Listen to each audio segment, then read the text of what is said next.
At the age of 9, I got my first ever gaming PC. It didn't have any fancy graphics cards or any kind of sick RGB lighting.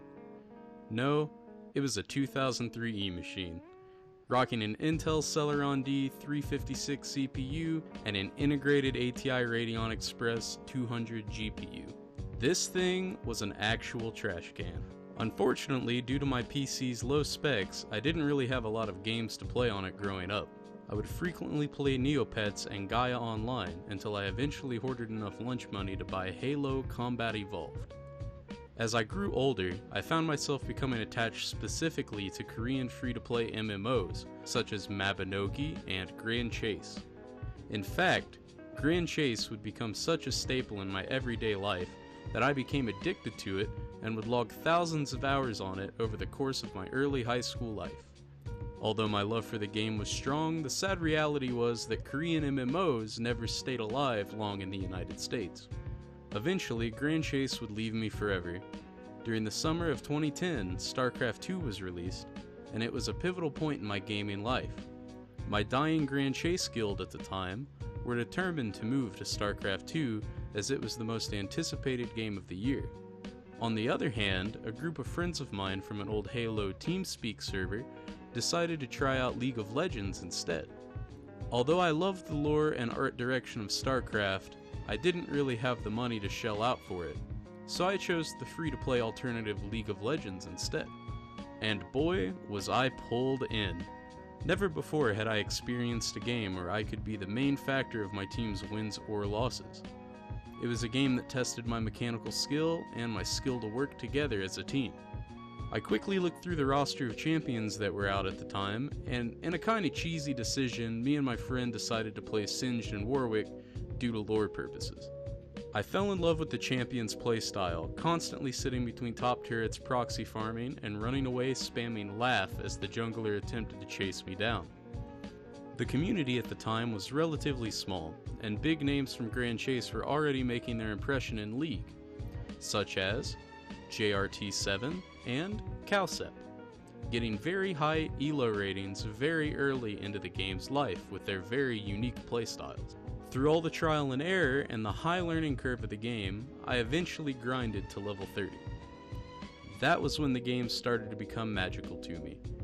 I had finally found my game, my special place online.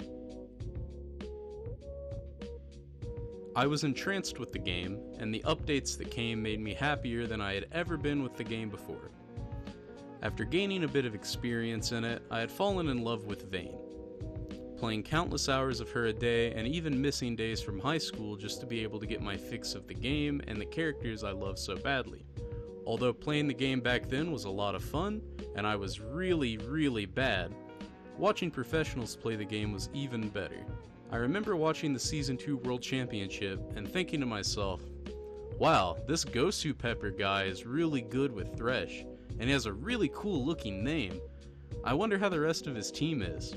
After watching Moscow 5's performance dominating Invictus Gaming, I was sold. Moscow 5 would now be my favorite League of Legends team. And it's kind of funny how these 5 guys from Russia could play so mechanically well and in such a unique style that pulled me in and made me into a fanboy. And to this day, I still have Moscow 5 and Gambit Gaming icons from Season 3 and Season 5. At the end of the day, they were my team. Throughout my history on League of Legends, I was always determined to become a high-level player. Inspired by the dream team of Moscow 5, I decided I would exclusively play ranked and try my hardest to become a professional. Unfortunately, my dreams were shattered from consistently placing in bronze every season, only to cap out at gold, before falling back to silver where I would end my competitive journey every year. It was a very frustrating time for me, and my desires and dreams to become a genuinely great player were squashed. Instead, I decided that I would play the game for what it is, and to enjoy the climb. I wouldn't let my losses get the better of me, and I'd go back to my roots and revisit why I love the game. So what is it exactly about League of Legends that changed my life? Was it the gameplay, the mechanics, maybe even the community? No, it wasn't any of that. League of Legends had changed my life because it was the first game that had pulled me in and made me feel welcome. It was the first game where I felt like I had a place to belong, with people I loved playing with, and characters I genuinely enjoyed.